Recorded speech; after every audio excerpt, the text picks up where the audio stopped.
Monseigneur, je tiens à vous remercier pour cette invitation, pour cet honneur que vous me faites de présenter ici votre compatriote Saint-Siméon de Thessalonique, le dernier archevêque de Thessalonique avant sa prise en 1430, c'est-à-dire juste avant la prise ottomane qui a duré jusqu'en 1912. Auparavant, Thessalonique a été occupée par Venise, un peu comme la Crète et les îles. Donc la personnalité de Siméon est très actuelle, alors qu'à son époque, elle était plutôt coincée entre plusieurs possibilités qui s'offraient à lui.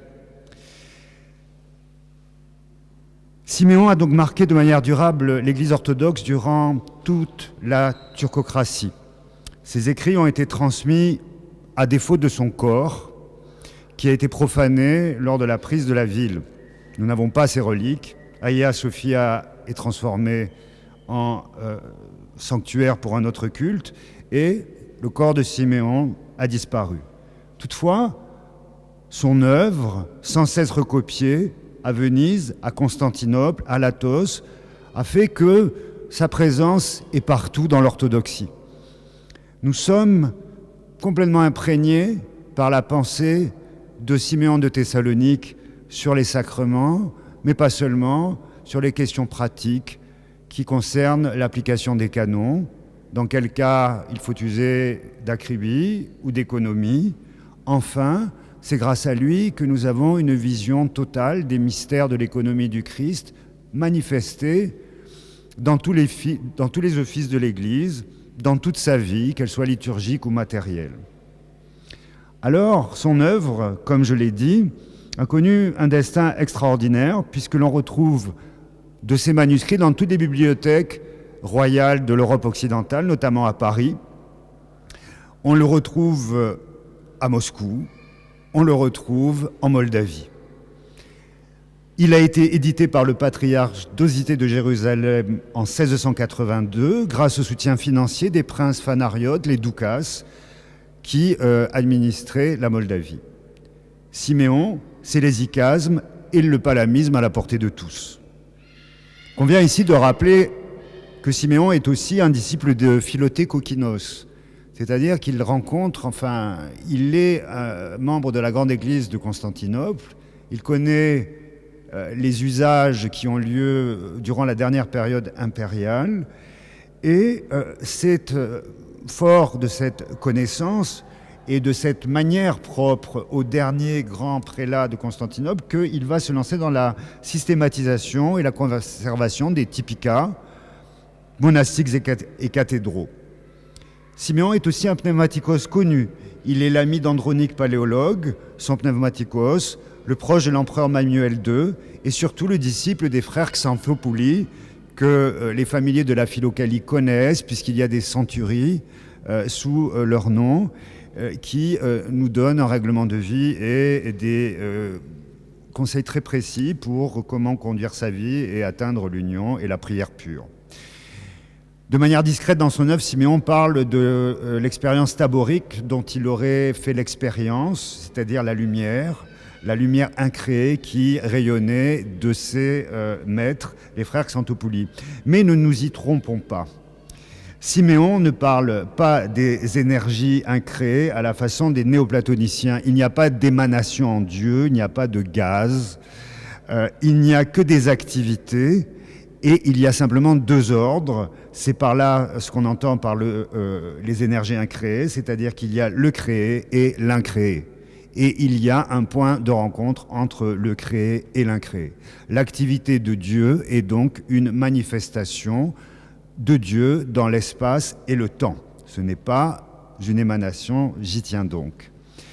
Deux ordres donc, unis sans confusion. La conséquence, c'est que l'homme est considéré comme une entité psychosomatique. La vie spirituelle a des conséquences somatiques, éthiques, politiques. La politique, en retour, peut détruire la vie en Christ par des compromis, par une conception naïve de la paix ou de la réunion des églises.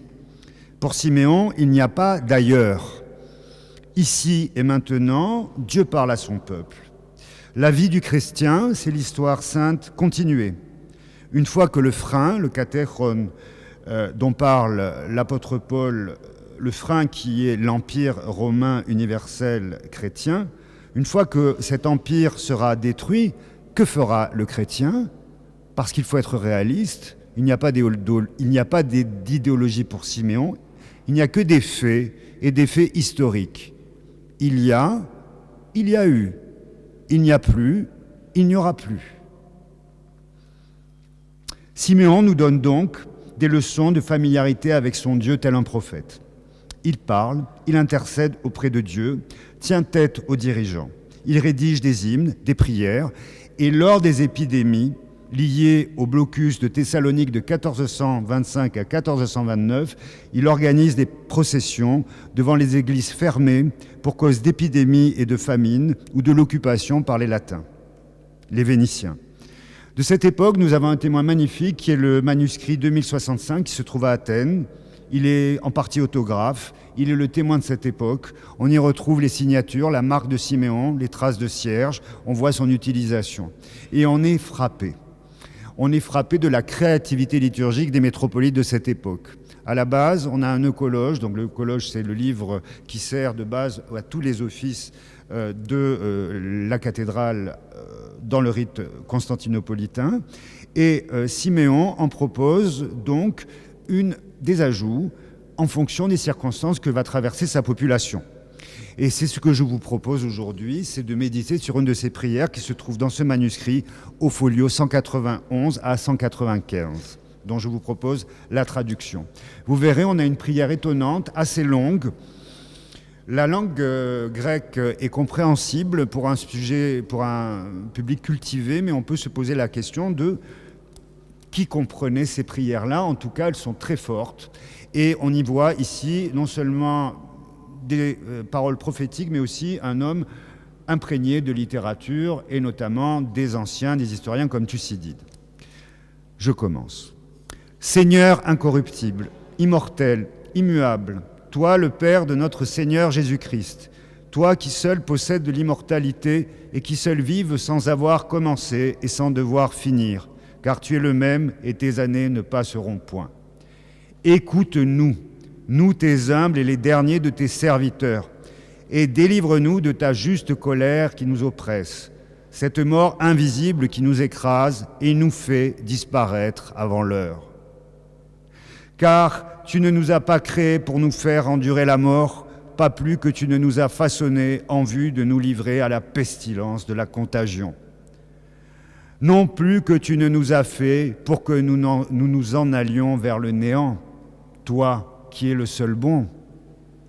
Si tu nous as bien tirés du néant, c'est afin que nous vivions et demeurions à la seule fin de te magnifier et de te glorifier, toi, notre Créateur et notre Maître. Oui, nous sommes mis à mort, mais nous sommes nous-mêmes nos propres bourreaux, parce que nous avons préféré les fruits de la corruption à la garde des divins commandements et vivifiants commandements. Voici donc pourquoi, et Adam, mais nous aussi, tous, issus de lui, sommes soumis à la corruption.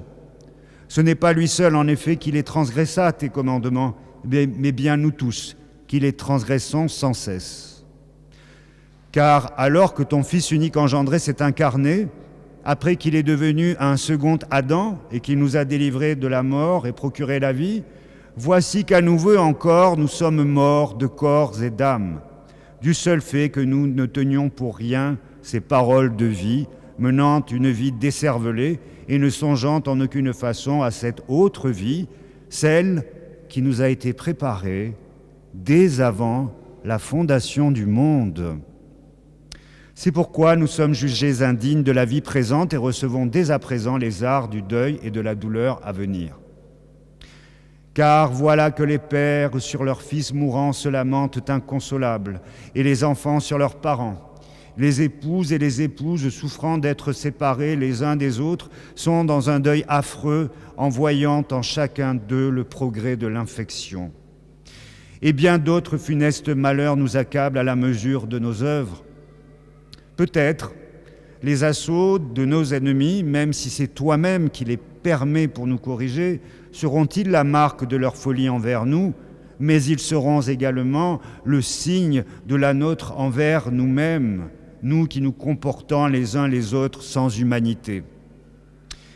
Mais les assauts invisibles qui nous viennent de toi, Seigneur, philanthrope, témoignent-ils de l'excès de notre méchanceté ? Comment donc toi, qui ne veux pas la mort du pécheur, mais qu'il se convertisse et qu'il vive, serais-tu sur le point de retrancher de la vie et sur le point de mettre à mort ton peuple ? À moins que tu ne considères que notre maladie est si grave qu'elle ne soit incurable. L'immensité de ta compassion est incommensurable, et elle n'a pas de limite, ta miséricorde, Seigneur. Qui la comparera jamais à quoi que ce soit de tout ce qui existe ? Voilà donc pourquoi, au regard de ta miséricorde, quoi qu'ils soient innombrables, nos péchés sont peu de choses et de peu d'importance. Eh bien, sauve-nous à cause de ta miséricorde, tire-nous de cette contagion mortelle à cause de tes entrailles compatissantes. Fais miséricorde aux pères endeuillés, prends en pitié dans ta miséricorde les entrailles des mères épuisées pitoyablement. Aie pitié des très jeunes enfants dans ta bonté. Penche-toi sur nous, tous, ne nous émonde pas avant le moment.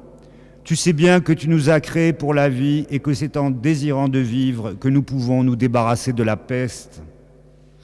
Fais-nous donc vivre, nous te le demandons, et rends la joie à la terre, en donnant aux vivants de rester en bonne santé longtemps, de vivre pour la gloire de ton empire et de faire ce qui t'est agréable dans la paix et la repentance, et au moment qui convient à ta bienveillance et à ta miséricorde, de quitter notre corps et d'être réunis au nombre de tes élus. Ô miséricordieux, parmi eux, place les âmes de tes fidèles serviteurs qui sont entrés dans le repos avant nous. Pardonne-leur toutes leurs fautes. Rends-les dignes de ton illumination et de ta consolation qui n'a pas de fin, et donne-leur ainsi qu'à nous d'être comblés de tes biens et de te glorifier éternellement et de te magnifier, toi notre Maître unique, dispensateur de vie et immortel. Par l'intercession de celle qui t'a enfanté pour nous la vie, par l'intercession de celle qui a enfanté pour nous la vie dans la chair, ton Fils unique engendré, l'a toujours Théotokos, par celle de tes anges immortels, car tu es le seul qui est avant les siècles et qui vit pour les siècles des siècles et pour toujours. Et c'est à toi que nous rendons gloire avec ton Fils unique et ton saint et bon et vivifiant Esprit, maintenant et toujours et dans les siècles des siècles. Amen. Frères et sœurs, vous aurez reconnu une partie des prières que nous connaissons et une amplification considérable. Vous avez remarqué la description aussi qui est faite de la souffrance du mal social que constitue une épidémie.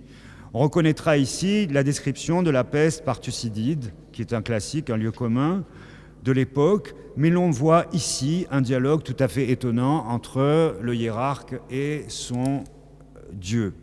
Alors, bien sûr, chez Siméon, il y a toujours cette volonté, que ce soit concernant les invasions étrangères, que ce soit les persécutions, un refus de considérer la raison humaine de ce qui nous arrive. Pour Siméon, ce qui nous arrive, en raison du rapport entre le créé et l'incréé, doit être accepté. Mais on le voit pas n'importe comment. Alors, la phrase qui porte de manière très concentrée, en fait, toute la pensée de Siméon, c'est la question de ce mystère caché avant la fondation du temps. C'est de là que Siméon tire toutes les idées de ce qui doit faire le bonheur du chrétien, tout ce qui doit l'animer, tout ce qui annule le péché, mais qui, non pas pour faire comme s'il n'avait pas existé, mais pour le tirer vers le bien. En effet, cette pensée du mystère, on le voit à l'œuvre quand il parle de l'Eucharistie, le mystère central, quand il parle de l'agneau immolé depuis la fondation du monde, on parle l'Apocalypse. Chaque liturgie le manifeste.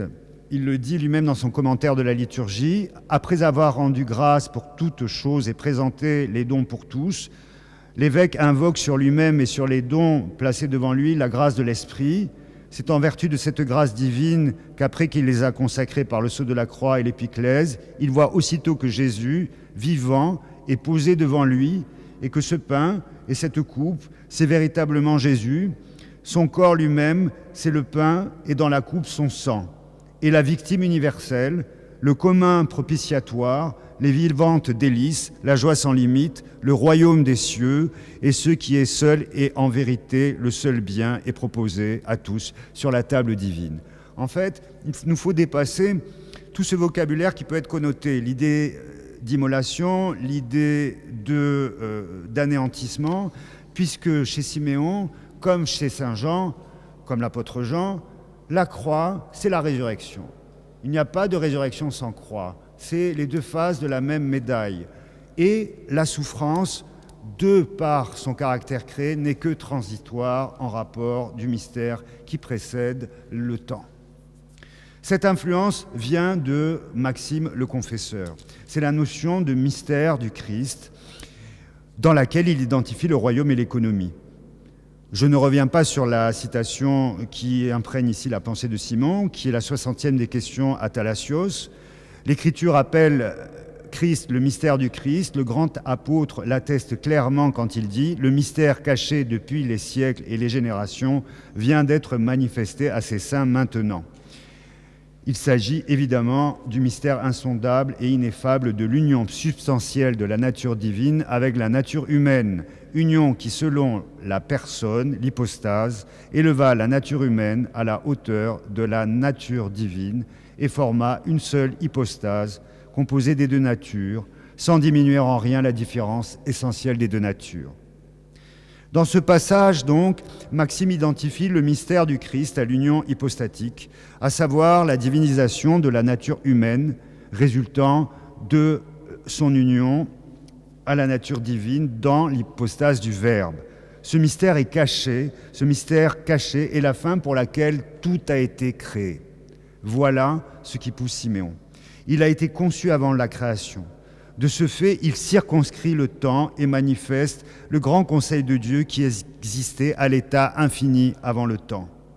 C'est donc avant les siècles que Dieu décide d'entrer dans la temporalité en la personne du Verbe pour sauver et diviniser l'homme. C'est par son incarnation que le Verbe manifeste le fond le plus intime de la bonté du Père, faisant voir en lui la fin pour laquelle les créatures furent créées. Il y a donc toujours déjà en Dieu un excès par rapport au créé. L'incréé excède l'espace, le temps, la causalité, le haut, le bas, l'avant, l'après. L'homme, en revanche, choisit de façon délibérée le mal. C'est sa tendance, sa condition adamique.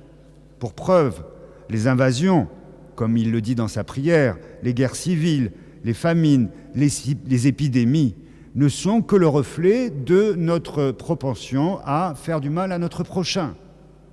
Donc la guerre, les épidémies, les invasions ne sont que notre tendance naturelle à la puissance au carré, si je puis dire. L'histoire bégaye. Les fils d'Adam aussi. Ainsi, conformément au canon du synode de Carthage, Siméon sait bien que dans sa gratuité, que sans la grâce et sa gratuité, nul ne sera sauvé. Il y a donc un excès de gratuité. Comment y parvenir? Pour Siméon, on le voit clairement dans sa prière, il faut reconnaître et assumer sa condition adamique. Personne ne peut être justifié par ses œuvres. Maxime a soin de préciser que le mystère du Christ a été connu par avance et non en ce qu'il était par lui-même selon la nature, mais en ce qu'il est apparu et advenu ensuite. Ce qui est très compliqué à comprendre. Qu'est-ce à dire? Dieu précède les temps, ce qui revient à dire que c'est en préscience que la préscience que Dieu a eue de la chute d'Adam a permis à Dieu de concevoir par avance les moyens qu'il allait mettre en place pour sauver l'homme et lui donner accès à la divinisation. En ce sens, Le mystère du Christ est bien le mystère de l'agneau immolé avant les siècles. Mais l'économie du Verbe incarné, connue par avance, tout en étant consécutive à l'échec d'Adam, n'est pas une nécessité subordonnée à son échec. Il s'agit d'un acte d'amour délibérément décidé par les trois hypostases trinitaires. Ce mystère fut conçu du Père, du Fils et de l'Esprit Saint avant tous les siècles. De l'un par son propre consentement, de l'autre par expérience personnelle, du troisième par coopération. En effet, le conseil divin trinitaire, auquel participe chacune des trois personnes de la Trinité selon un mode qui correspond à sa particularité hypostatique, a pour objet le projet et l'œuvre de la divinisation, mais aussi de l'économie de l'incarnation. Si bien que l'une et l'autre paraissent prévues et liées avant les siècles, mais ça, de notre point de vue, créé. Par conséquent, le Christ ou mystère du Christ sont des termes synonymes puisqu'il s'agit du même mystère de l'économie qui a pour fin la divinisation de l'homme, c'est-à-dire son bonheur, son existence et son existence bonne et pour toujours. Ce mystère s'impose comme le centre du dessein de Dieu concernant le devenir historique. Il se manifeste comme la récapitulation en lui de toutes choses. Cette doctrine de Maxime, cette doctrine-là a traversé les siècles. Loin de porter atteinte au réalisme eucharistique et des sacrements et des prières, bien au contraire, il nous montre que tout ce qui a été assumé peut être un moyen de salut. Le Christ, en assumant la condition humaine mais la matière, a manifesté la totalité de la vie divine dans quelque chose de limité. L'idée d'un conseil divin permet de penser l'existence des énergies, des activités de Dieu à l'intérieur de lui-même avant leur manifestation dans la création. Ainsi, par la communion à la chair de l'agneau, immolé avant la fondation du monde, le fidèle peut-il participer aux énergies divinisantes, c'est-à-dire au royaume. Alors, il nous semble important, justement, pour avancer ce point-là et conclure peut-être, de nous rappeler que ce thème est fondamental chez les hésychastes, puisqu'on retrouve cette pensée-là dans la trilogie de Philothée Kokkinos, que nous avons cité plus haut. Siméon et Philothée, lorsqu'il s'agit d'expliciter leur doctrine eucharistique, leur doctrine d'action de Dieu ou du Christ dans les sacrements, se tournent naturellement vers la christologie maximienne qui permet d'expliciter le mode sensible de l'activité divine. Lorsque Philothée Kokkinos recourt au concept maximin d'union hypostatique dans sa trilogie, il entend répondre aux thèses de Nicéphore Grégoras sur la question de savoir comment est-ce qu'on participe à Dieu. Est-ce que c'est une image ou est-ce que c'est par notre vie psychosomatique ? Philothée commente le verset « La sagesse a bâti sa maison, elle a taillé 7 colonnes, elle a égorgé ses victimes, elle a versé son vin dans un cratère et préparé sa table. » Proverbe 9, 1, 2. Pour l'appliquer à toute l'économie et à sa fin ultime, l'Eucharistie. Vous reconnaîtrez également ce qu'on lit pendant le carême. Selon l'interprétation de Philothée, avant même d'en venir à l'œuvre de création, la Trinité accomplit en sa propre demeure le sacrifice, consacre la nourriture et la boisson, prépare la table tout entière. Cette préparation de la table avant même la création, dans la demeure que s'est bâtie la sagesse, symbolise tout à la fois la nature incréée de l'activité trinitaire et l'origine divine de la grâce. Cette interprétation présuppose également une activité de la Trinité interne, distincte de son essence avant le commencement des temps. La sagesse est donc l'énergie commune aux trois hypostases qui disposent providentiellement tout ce qui doit venir à l'existence. Cette activité commune manifeste le conseil divin selon lequel, de toute éternité, l'immolation d'une des personnes trinitaires est décidée. En effet, dans la création, il s'agit de l'amour de la divinité pour quelque chose qui lui est extérieur et d'un renoncement à l'autarcie divine. Mais ce renoncement à la volonté propre n'est pas une détermination n'est pas un acte, mais pour ainsi dire l'être même des personnes de la Trinité, n'ayant qu'une volonté propre à la nature commune. De ce fait, l'énergie créatrice est nourriture, boisson des créatures, du cosmos qui participent à Dieu par ses énergies providentielles et par le seul fait même d'exister. Du point de vue de l'économie, le banquet de la sagesse se réfère à l'anéantissement, à la kénose de la puissance et de l'énergie anhypostasiée du Père, le Verbe divin. Le sacrifice du Christ s'est tout d'abord manifesté dans l'Écriture, où il nourrit les créatures raisonnables. En ce sens, les paroles de l'Écriture sont les mets de la table mystique que Dieu nous a préparée. Mais avant, avec l'incarnation, la sagesse de Dieu agissant dans le monde entre dans le processus historique en tant que personne. La sagesse hypostatique du Père se construit une maison. Comme lors de la création, le Père consent, le Verbe agit et l'Esprit collabore et accomplit. Seul le Verbe assume la chair, laquelle est immédiatement divinisée du fait de son union à l'hypostase du Verbe. Simultanément, elle est remplie des dons incréés de l'Esprit et contient la plénitude de la divinité. La chair se fait réceptacle des dons communs de la Trinité. Elle est la source de toute guérison. Cet anéantissement est le mode propre de la deuxième personne de la Trinité. Il est la source de la grâce et il est celle qui nous guérit. L'œuvre du Christ est une économie du mystère cachée depuis l'éternité en Dieu, une détermination qui fut réalisée en Jésus-Christ. Éphésiens 3, 9. Le Verbe l'accomplit en vue de prendre pour épouse celle qu'il fut autrefois prostituée et d'en faire le corps de son chef qui est incorporel. La sagesse des proverbes qui préparent cette série de demeures, l'univers, l'homme, la chair de la Vierge, dont il fait le temple de son corps et enfin l'Église, est également le Verbe qui, dans la demeure consubstantielle de la Trinité, de concert avec le Père et l'Esprit, accomplit en sa propre hypostase le mystère du sacrifice eucharistique avant la fondation du monde. Ainsi, avec Philotékokinos, Siméon, la notion maximienne de mystère du Christ s'étend et s'identifie au mystère de l'Eucharistie, au mystère de l'Église et à tout, au bâtiment de l'Église, aux icônes, au mouvement, à tout ce qui nous met en connexion et en interface avec l'incréé. En ce sens, l'immolation de l'agneau avant la fondation du monde est déjà un sacrifice eucharistique qui engage toute la création dans le plan de sa divinisation. Il nous semble que nous touchons ici un thème majeur de la théologie sacramentelle palamite. C'est par les sacrements que nous accédons à l'activité divine de la Trinité ici et maintenant. Cette économie des mystères fut discernée avant la fondation du monde, manifestée dans les derniers temps dans le corps du Christ qu'est l'Église.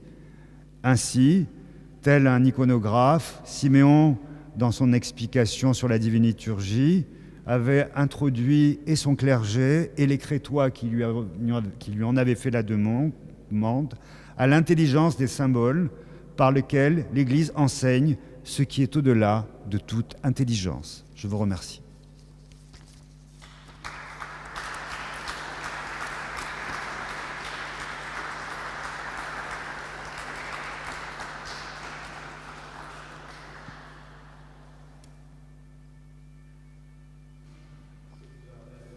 Si vous avez des questions, bien sûr.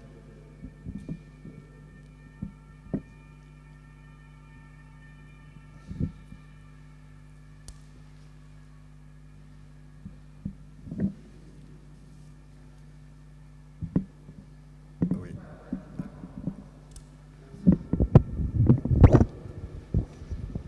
Merci beaucoup. Alors, ce n'est pas une question, c'est une réflexion, mon père. Vous faites avec Siméon un peu le résumé d'une pensée qui vient de loin, ce qui nous rappelle aussi que la bonne théologie, c'est toujours la théologie patristique qui continue. Il n'y a pas de nouveauté qui annule ce qui a précédé, il y a toujours un complément, il y a un éclairage nouveau. Ben voilà. Alors, vous avez parlé de Maxime, donc le 7e siècle, puis évidemment le palamisme, les icasmes. On est à Thessalonique déjà au 14e, et là on est au 15e. Alors, ce que je voulais vous dire, parce que vous connaissez très bien cet auteur, ça fait très longtemps que vous travaillez là-dessus, c'est si quand même il apporte, qu'est-ce qu'il apporte de nouveau? Il fait un résumé extraordinaire de ce qu'il a déjà reçu, et c'est peut-être un grand apport. Mais est-ce qu'il amène quelque chose de nouveau aussi, ou il se limite, je dirais, à répéter ce qui est déjà très important, évidemment, avec Maxime et les icasmes? Merci. Merci pour cette question qui est pertinente. Je crois que la force de Siméon est... Alors, évidemment, le français le montre peu. Enfin, déjà, ce qu'il apporte, c'est justement une diffusion pratique, parce que la langue de Siméon n'est pas la langue de Philoté Kokkinos, n'est pas la langue de Maxime. Et ça change tout. C'est-à-dire que j'ai beaucoup de mal, quand je lis Siméon, à trouver des citations telles quelles, soit de Maxime, soit de Philoté. Mais il y a une reformulation, il y a une langue ecclésiastique simple, il y a une spontanéité, vous l'avez vu dans sa prière. Par exemple, voilà ce qu'il apporte, c'est-à-dire que quand par un seul mot, comme dans la musique byzantine, avec ce qu'on appelle la thésis, c'est-à-dire par un signe, on a toute une phrase musicale qui peut se déployer avec des harmoniques. C'est un peu ça. Je n'arrive pas à retrouver la phrase, mais en tout cas, dans sa prière, par exemple, son humanisme. Toi qui es le seul bon, si tu nous as bien tirés du néant, c'est afin que nous vivions et demeurions à la seule fin de te magnifier. Il y a l'idée quand même que on doit vivre, on a été créé pour le Evzin, pour le bien vivre. C'est pas l'expression de Maxime. Toutefois, on retrouve cette idée. Ensuite, il y a le mystère caché, voilà, en ne songeant en aucune façon à cette autre vie, celle qui nous a été préparée dès avant la fondation du monde. Voilà, ça, c'est des touches de Siméon. Voilà ce qu'il apporte, c'est-à-dire qu'il apporte, pour ceux qui savent, une référence, et en même temps, il donne un aspect tout à fait pratique. Qu'est-ce que ça veut dire concrètement, ce mystère caché depuis la fondation du monde ? Qu'est-ce que ça veut dire réellement pour moi aujourd'hui? C'est dans ce sens-là qu'il est tout à fait étonnant. Et vous avez pu le voir d'ailleurs dans cette prière. C'est-à-dire que cette prière qui est tout à fait banale, de lieu commun, nous avons péché, nous méritons... Et au bout d'un moment, oui mais non, il y a eu la grâce, il y a eu l'incarnation, donc ce n'est pas possible que nous en restions là. Voilà, donc ça c'est Siméon.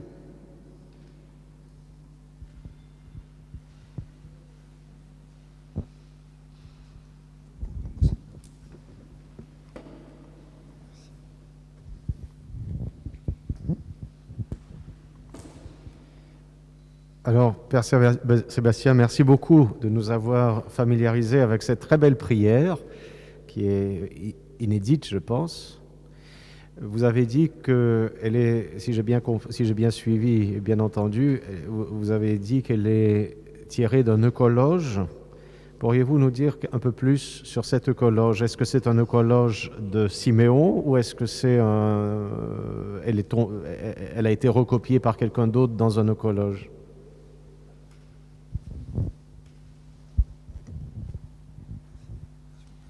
Monseigneur, merci. Donc, cet eucologe 2065, il a été transporté de la Hagia Sophia de Thessalonique pour être au gymnase grec et il est à Athènes désormais. Il y a une souscription à la fin qui a été identifiée par Fonkitch comme étant de la main de Siméon. Voilà. Et le copiste a copié un texte de Thucydide, mais je ne me rappelle plus le numéro du manuscrit, qui se trouve à je ne sais plus comment on dit, enfin à Saint-Pétersbourg. Voilà. Et donc, cet eucologe suit le collège constantinopolitain, Mais il y a l'adjonction de cahiers au fur et à mesure, concernant les incursions des barbares, concernant les tremblements de terre, concernant ici cette épidémie qui était liée au blocus, semble-t-il, et qui est tout à fait liée donc à... Donc ce collège reprend le collège que vous connaissez de Constantinople. Il a beaucoup de parties communes, mais il y a eu des adjonctions au fur et à mesure. Donc on voit une église vivante, avant l'imprimerie, puisque c'était le cas. Et il y a aussi, ce que j'ai oublié de dire, Siméon partage avec tous ses contemporains, il est persuadé qu'ils sont en mode byzantin, donc ils approchent de l'an 7000. 7000, alors c'est l'an 1492, donc c'est la fin d'un monde en effet. Pas du monde, mais c'est la fin d'un monde. Et Siméon a une activité assez fébrile, mais comme à Constantinople avant lui, c'est-à-dire qu'il compile tout ce qu'il peut, au niveau musical, au niveau prière, il prépare l'Église.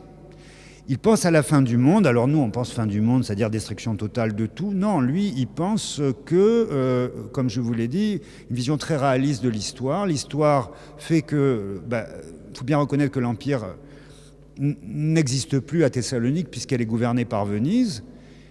Et que il y a des défections, des conversions à l'islam pour des raisons compréhensibles d'un point de vue humain. Il le comprend, il l'anticipe. Mais il dit que... être chrétien, c'est pas forcément les grandes églises, le confort, s'entendre bien avec un État. Bon, tant que l'État est là, il faut absolument le servir. Il ne comprend pas pourquoi, dans les diptyques, par exemple, certaines principautés ne nommeraient pas l'empereur, puisque on fait partie d'une grande communauté de frères orthodoxes. Donc il rappelle à l'ordre plusieurs choses. Il n'est pas d'accord avec la réunion d'un concile écuménique pour la paix. On lui reproche d'ailleurs à Constantinople de ne pas vouloir la paix. Macarios Macrès lui dit tu ne veux pas aller au concile de Florence, n'empêche pas les autres d'y aller, tu ne veux pas la paix. Et Simon argumente, explique non, mais non. Parfois, vouloir la paix, dans ces cas-là, c'est faire le lit de la guerre. D'une guerre qu'on ne peut pas prévoir et qui va se déplacer autrement. Donc Siméon a une vision très très intime que le temps presse et que l'Église va vivre autrement, quelque chose de nouveau, mais que c'est le temps de la fin. L'an 7000, on connaît cette spéculation qui est connue. Donc voilà, son écologe, il est lié à ça aussi. Il veut donner le minimum pour pouvoir résister et rester chrétien. Il y a une radicalité évangélique, en réalité, dans son... Il y a un retour aux sources de l'écriture, aux sources des pères, donc à Maxime, mais retour aux sources de l'écriture quand il compose... les communs, les tropères qu'on a pour les évangélistes, pour les apôtres, en général, sont très vagues. Lui, Siméon va lire dans les Écritures et va composer des tropères pour les saints, très circonstanciés, tirés des actes des apôtres, de l'Évangile. C'est-à-dire que Siméon, voilà, il y a un retour à une simplicité, à l'essentiel, et en même temps, on conserve le patrimoine et tout ce qui peut être fait. Voilà, j'étais bavard, mais j'espère avoir répondu à vos questions, Monseigneur.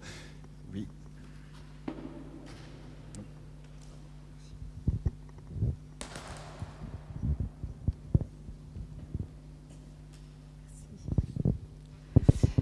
Merci Monseigneur pour ce don de haut vol, parce que pour moi c'était vraiment du haut vol.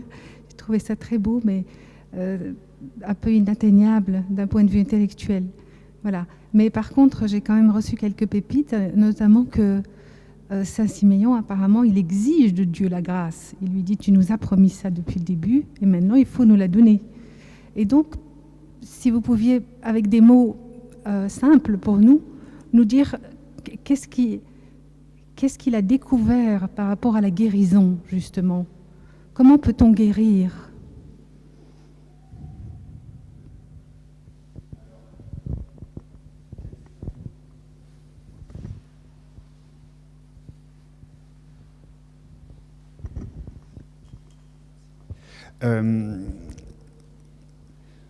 Siméon est un byzantin, donc c'est un rationaliste. Pour lui, si on est malade, il faut absolument aller chez le médecin. C'est incroyable, mais... Et dans les... Il connaît la médecine de son époque, puisque Thessalonique est un lieu où on copie les manuscrits médicaux de manière très, très connue, enfin c'est très attesté. De la même façon, lorsqu'il commente l'écriture sur le monde, la création du monde, il explique que c'est important de connaître, c'est des problèmes assez philosophiques, et que lui, en tant que... Il va s'intéresser à la vision, ce que j'ai dit, théologique. Donc pour Siméon, c'est assez... Mais Monseigneur Telmessos pourra mieux en parler. Siméon ne distingue pas, par exemple, le sacrement de... Enfin, le sacrement de pénitence et guérison, pour lui, c'est très lié, en fait. Et l'ephiléon, donc l'huile, voilà. Mais il ne pense d'abord qu'à la santé de l'âme. C'est-à-dire, pour lui, il est important d'être dans un état d'acceptation de la situation telle qu'elle est, dans les circonstances. Par exemple, là, il y avait un blocus, une famine, etc. Après, on voit bien qu'il y a une partie donc, d'une épidémie invisible, donc là, qui est quelque chose qui l'appelle quelque chose qui est non seulement qui n'est pas permis par Dieu, mais qui est envoyé par Dieu. Donc il reconnaît donc une pédagogie à ce qui se passe, mais jusqu'à un certain point. Voilà, comme avec les enfants. Voilà. Sinon, après, on les braque, etc. Donc, en fait, chez Siméon, il y a tous ces paramètres. Et puis, je vous ai dit, alors, il est pneumatikos, il est très simple, mais bon, il cite Thucydide, notamment dans sa description vous voyez, il décrit les conséquences surtout morales, psychologiques, familiales, humaines. Donc, par rapport à la maladie, il est très sensible à ça. Qu'est-ce qu'il y a à faire? C'est qu'on a un Dieu philanthrope. Il est miséricordieux, il parle donc ici de les psaumes, les entrailles de miséricorde. Donc voilà, tu as des entrailles de miséricorde, tu pourras comprendre l'entraille des mères qui perdent leurs enfants, parce que c'est ça à peu près ce que disait le texte, je l'ai un peu édulcoré. Mais bon, on a l'impression qu'il y a des questions de femmes qui perdent leurs enfants, qu'il y a des avortements, des choses assez terribles dans la ville. Et donc, chez Siméon, il y a ce retournement. Donc il y a un moment où on accepte complètement la situation absolument désespérée, mais il y a le possible qui peut survenir une fois qu'on s'est mis face à la réalité. C'est ça en réalité. Voilà. Donc il y a une sorte de... quelque chose d'étonnant. Voilà. C'est-à-dire qu'il est à la fois très strict, une vision théologique très, très haute, et en même temps, vous avez vu sur le péché, c'est-à-dire que d'un côté, il pousse les hommes à dire, voilà, il y a la maladie, c'est la condition humaine, ne vous étonnez pas, nous sommes pécheurs, c'est la conséquence adamique. Et d'un autre, il dit, mais tu nous as pas fait pour ça. Voilà. Donc c'est dans ce sens-là que Siméon nous apporte beaucoup de choses. C'est-à-dire il nous apprend à être dans une dynamique. Quand on parle des hésychasmes et de l'énergie, des énergies incréées, en fait, on oublie que c'est ça dont il s'agit. C'est-à-dire que rien n'est statique. Rien n'est définitif, on est dans l'ère de la miséricorde. Voilà. Donc par rapport à la guérison, donc il propose la prière, le médecin, l'église, l'ephiléon, mais il pense surtout que vraiment c'est les cœurs qui peuvent puisqu'il dit à un moment, rends la joie à la terre et surtout donne-nous le désir de vivre. Redonne-nous le désir de vivre, car sans ça, on ne peut pas vivre, et tu ne peux même pas nous faire vivre. Donc c'est là qu'on touche la question hésychase. Il y a une synergie, il y a une collaboration. Voilà. J'espère que j'ai pu... En tout cas, Siméon, c'est sa pensée. Plus je le lis, plus je découvre des choses de cet ordre-là. Par exemple, il ne réfléchit jamais sur la méchanceté des ennemis, qu'ils soient vénitiens ou qu'ils soient turcs. Jamais. Ce n'est pas du tout son problème. C'est qu'est-ce que cette occasion peut nous permettre de faire? Que Dieu veut-il nous dire? Qu'est-ce qu'on peut en faire? Voilà.